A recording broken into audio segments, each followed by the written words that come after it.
प्रश्न नंबर 6, दो समतलों 2x minus 2y plus z plus 1 is equal to 0 और 4x minus 4y plus 2z plus 3 is equal to 0 के बीच की दूरी ज्ञात करना है।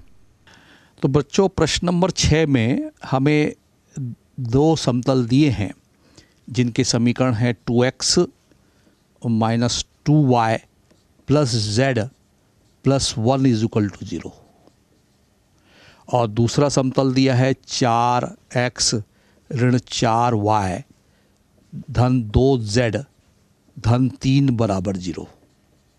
ये समतल 1 है, ये समतल 2 है। इनके बीच की दूरी पूछ रहा है। दो समतलों के बीच की दूरी तभी पूछेगा जब वो समानांतर हैं। अब आप गौर से आप देखें कि समतल 1 में 2 x के सामने है, y के सामने -2 है, z के सामने 1 है।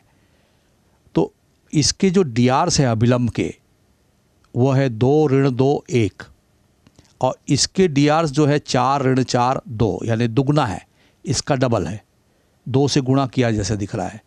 यहाँ लेकिन 1 है, 3 है, ये कांस्टेंट अलग चीज़ है।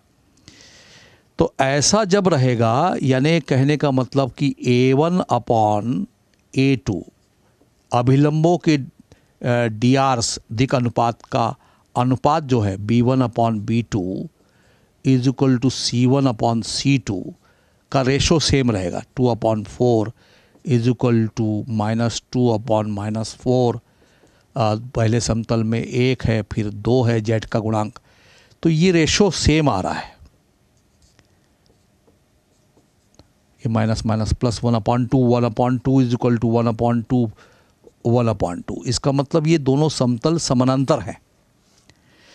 दो समानांतर, मेरे कहने का मतलब दो समानांतर समतलों के बीच की दूरी ही हम ज्ञात कर सकते हैं। तो दो समानांतर समतल में चित्र यहाँ बना के आपको दिखा रहा हूँ कि ये हमको पता लग गया कि ये दोनों समतल समानांतर हैं और इस पर कोई बिंदु मैं ए कल्पना करूँगा। ये समतल 1 है, इस पर एक बिंदु है जिसका x कोऑर्डिनेट x है, y कोऑर्डिनेट 0 है, z कोऑर्डिनेट 0 है।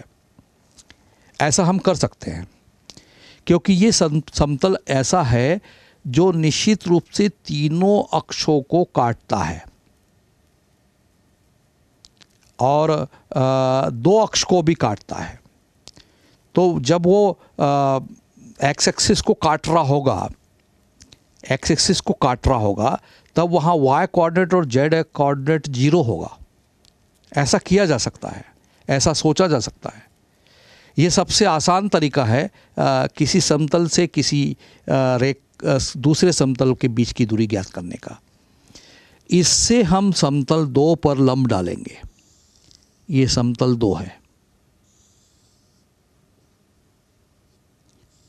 इस पर लंब डालेंगे तो AM की वैल्यू हमें निकालना है। तो आप देख रहे हैं कि समतल 1 पर, और ये समतल 2 है, समतल 1 पर हमने एक पॉइंट A की कल्पना की है जिसके कोऑर्डिनेट है x 0 0।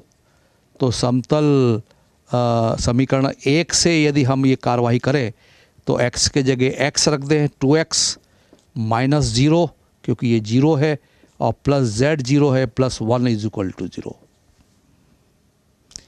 तो इससे 2x is equal to -1 x is equal to -½ मिल रहा है। तो इसका मतलब ये है कि ये जो समतल 1 है वो x एक्सिस को काट रहा है -1/2 0 0 बिंदु पर। पक्का ये बिंदु उस समतल पर है, आप संतुष्ट करके देख लीजिए। अब इस बिंदु से जिसके निर्देशांक हमें पता लग गए हैं -1/2 0 0, इस बिंदु से इस समतल पर डाले गए लंब की लंबाई AM लंब है प्लेन 2 पर और उसकी लंबाई का हम पता लगा रहे हैं। तो प्लेन 2 का इक्वेशन आपको क्लियर है कि वो 4x है -4y है प्लस 2z है और प्लस 3 इज इक्वल टू 0 है। इस फॉर्म में वो समतल है। तो x के जगह हाफ हम रख देंगे तो 4 × -½ प्लस y के जगह 0 और z के जगह 0 रखेंगे इस समतल 2 में, तो ये 0 है, ये 0 है और +3 अपॉन रूट ओवर समतल 2 पर लंब डाला गया है, इसलिए हम 2 को संतुष्ट करा रहे हैं और +3 लिख रहे हैं। और x का सामने 4 है, उसका स्क्वायर 16, इसका स्क्वायर करेंगे तो +16 माइनस का स्क्वायर प्लस ही होगा, और z के सामने 2 है, उसका स्क्वायर 4। तो इस कैलकुलेशन को हम आगे बढ़ाएं तो 2 दूनी 4, तो AM समतल के बीच की दूरी हमेशा लंबवत होती है। तो -2 + 3 अपॉन 16 दूनी 32 और ये 36, तो 1/6 रूट 36 6 हो गया, 3 में से 2 गया 1, इतना इकाई बीच की दूरी उस समतल की होगी। हो सकता है आपका और भी तरीका हो, और भी कुछ लोग इस सवाल को बनाते हैं, लेकिन ये सबसे आसान तरीका है बच्चों।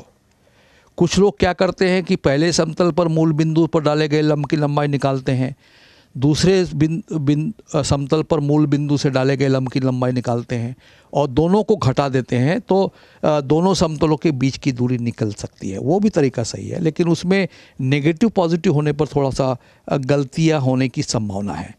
ये सबसे आसान और सही तरीका है जिसमें कैलकुलेशन मिस्टेक नहीं होगी।